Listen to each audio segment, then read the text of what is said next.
Protest था, इसमें कल एक इंक्वायरी बिठाई थी यहाँ बीडीओ साहब ने।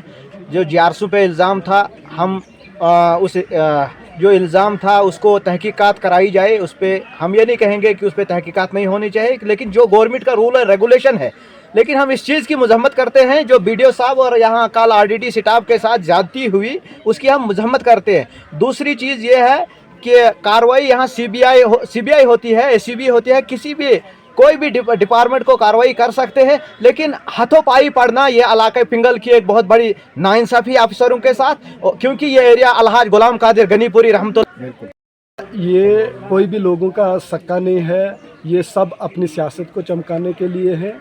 और जिन लोगों के ये 2013-14 का मसला है, आज का तो इसका मुद्दा मकसद ही नहीं है, क्योंकि वो मुलाजिम उस वक़्त थे वो ट्रांसफ़र हैं, वो कहीं दूसरी जगह में हैं।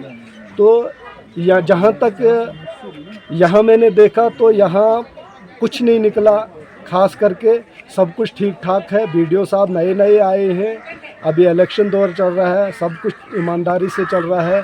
जितना कुछ लोग कह रहे हैं कि जीआरसू ने खाया वो खाया है, उतना कुछ नहीं है, सब कुछ ऑनलाइन है, ऐसी बात नहीं है।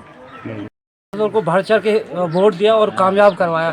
आज तक मैं अपनी पंचायत की बात करूं, एक पैसा उसने हमारी पंचायत में नहीं दिया। और आज भी दो दिनों से आम लोगों को जमा करके रखा यहाँ पे। 2 दिन के बाद एडीसी साहब के साथ अंदर मिलके 2 बातें की और उसी पे ये सारा चैप्टर क्लोज हो गया। अब न जाने वो किस बात पे बिक गया, वो काउंसलर साहब ही जवाब देगा। प्रोटेस्ट हुआ यहाँ जकियास में, जहाँ तक मैंने सुना और देखा, मैंने ये पाया कि ये खाली महराजुद्दीन साहब अपनी टीआरपी बढ़ाने के लिए कर रहे हैं, न कि उसको लोगों के लिए उसमें कोई हमदर्दी है। मैं यही चाहता हूं कि आवाम को मेरा ये मैसेज है, जिसने भी अपना काम कराना होगा, अपनी डेवलपमेंट कराना है, तो वो महराजुद्दीन की बातों में ना आते हुए अपनी ज़मीनी सतह पर वो काम करें, ताकि आइंदा भी हमारे ब्लॉक जकियास में कोई मुलाजम यहाँ काम करे। आज मैं देखता हूँ यहाँ कोई भी मुलाजम यहाँ में आने के लिए तैयार नहीं। यहाँ पहले बीडीओ साहब थे ही नहीं पिछले 4-5 महीने से। तो यहाँ इलाका पिंगल से कुछ लोगों को हमें जाना पड़ा था सेक्रेटरीट, वो हम लोगों को पता है सेक्रेटरीट में हमने किन लोगों को हमने पैर पकड़े थे, पैर पकड़ के यहाँ बीडीओ साहब लाया था, लेकिन उस बीडीओ साहब पे भी यहाँ हमला हो रहा है। तो मैं यही चाहता हूँ और आम लोगों को ये मैं कहता हूँ कि अपना काम कराओ, लेकिन अदब और एहतराम के साथ। अपने कायद, इनका जो कायद है उसको मैं और तू की तमीज़ नहीं है, लिहाजा मैं ये चाहता हूँ कि अपनी ये काम करने के लिए, डेवलपमेंट करने के लिए पूरे इलाके में, यहाँ अलहाज गनीपुरी साहब का ये इलाका है, यहाँ मैं और तू की तमीज़ होनी चाहिए। जब से डीडीसी बना है, यहाँ पूरे इलाके में कोहराम मचा है और खदशा है यहाँ की नस्लों के साथ। यहाँ के हमारे जवान बिक रहे हैं, हमारी नस्लों को यहाँ दिमाग ख़राब हो रहा है रोज़ बरोज़। मुझे खतरा अपनी पंचायत में, ये तेंदुला से उठ के अपनी हमारे वहाँ चन्यास में आता है, रात को लोगों को भड़काता है। आज फलाने मेंबर के घर में जाओ, इसको ताला लगाओ, आज फलाने जीआरएस के पास जाओ, उसको ताला लगाओ, आज फलाने उसके जाओ। लिहाजा मेरी एडमिनिस्ट्रेशन से पुरजोर गुजारिश है कि ऐसे अनासर के खिलाफ कानूनी कार्रवाई होनी चाहिए और लोगों के साथ इंसाफ होना चाहिए। देखिए जी, ये शोर जो है 2-3 दिनों से है, लेकिन 2 दिन हमें पता नहीं लगा। तो आज जो ही पता लगा, हम भी आ गए। हमारा ब्लॉक है ये ब्लॉक जकियास।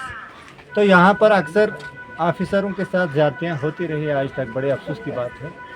तो कल भी जब हमने सुना कि बीडीओ साहब जो बहुत ही ऑनेस्ट आए हैं, यहाँ पर ऑफिसर हैं, पढ़े लिखे हैं, तो अब इस वक्त ऑनलाइन सिस्टम है, डिजिटल इंडिया है, पता है आपको सब कुछ। अगर कहीं हाज़िरी में गलती होगी वगैरह वो ये, उसमें तो मेट बनाए हैं इन्होंने, ब्लॉक वालों ने अपने। आप तक उनको कुछ नहीं है। और ज़्यादातर इल्ज़ाम था कि रिश्वत खाई। जहाँ मैंने पहले ही बोला कि अगर किसी को ये इल्ज़ाम लगता है तो उसके खिलाफ़ दरख्वास्त दे दो, कानूनी कार्रवाई करो। तो अगर कोई निकलता है इसमें तो उसके खिलाफ़ कानूनी कार्रवाई होनी चाहिए, जो अगर कोई किसी का पैसा खाता है। बाकी हमने भी बड़े काम किए, हमने हमारे इलाके में भी बड़े काम हुए। किसी ब्लॉक वाले जीआरएस या किसी सेक्रेटरी या किसी बीडीओ साहब, जी साहब ने कुछ नहीं खाया हमारे एरिया में। तो